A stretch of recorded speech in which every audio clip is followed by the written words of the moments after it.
When I assembled my quartet of performers, and I considered our age, I also liked the inspiration for Melville of Coleridge's poem, The Rime of the Ancient Mariner.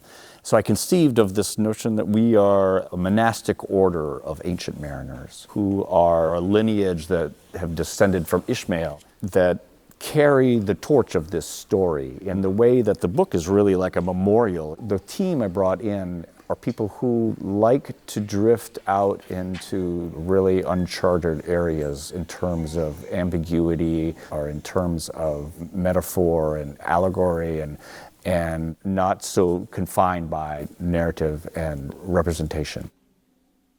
When I started to collaborate with Michael Smith, who's the folk singer balladeer in this piece, I felt like I had another person that I wanted to tap into the relationship between the distillment of folk music and the distillment of puppetry as art forms.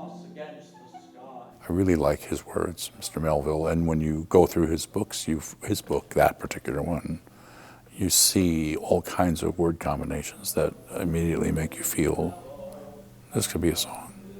This could be a song. May see an east of dead. Folk music at its best is able to tell of something very simply in a way that is very intimate and immediate and spontaneous. The use of folk music becomes an ally to puppetry. So Michael Zerang is a sound artist and musician who I've worked with for 2 decades, and he has really a broad breadth of things that he brings through either his recorded work or his live performance.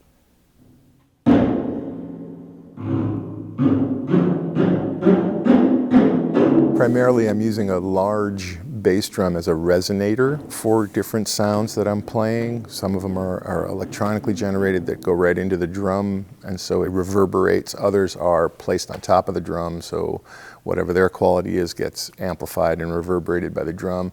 I'm trying to come up with this notion, since the 4 of us are sort of monk figures, so it's kind of a monastic place that we're in. Maybe there's some bells, maybe there's some textures that are long and sustained that undergirds to the scenes.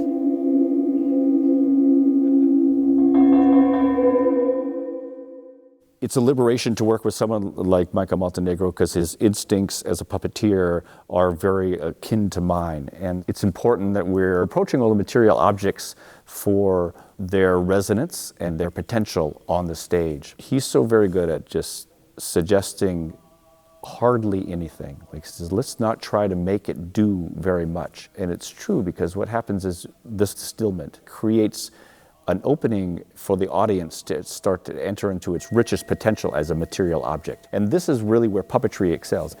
It is better to perish in the howling incident than to be gloriously dashed upon the land.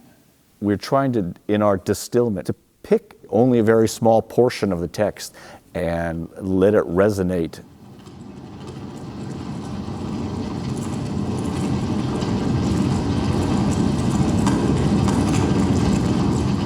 The book is a cautionary tale. Look what happens with hubris, how it destroys everything.